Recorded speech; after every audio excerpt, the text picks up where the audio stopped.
In the early days, when people started looking at how to implement climate aware portfolios, really before even thinking about net zero, I think the emphasis was on divestment from fossil fuels and reducing the carbon footprint of portfolios.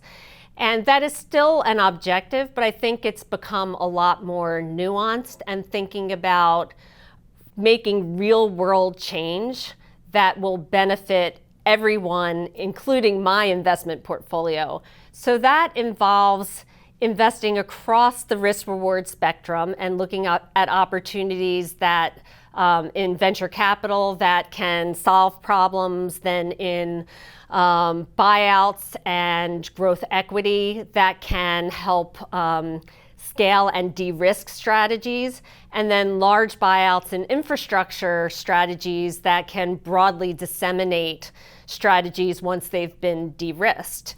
The other area that we've been looking at is the area of engagement. So it's not enough to just invest in new ideas or to understand what sort of carbon exposure you have.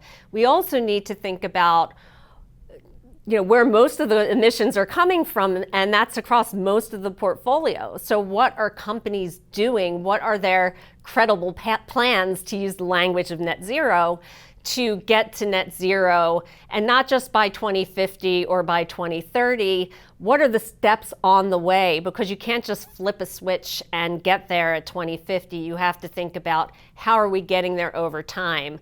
And that will ultimately benefit performance, because you need to make sure that you're not standing with a manager that doesn't get it and goes the way of the buggy whip as they get disrupted by somebody who is by companies that are being more innovative and recognizing the trends that are out there.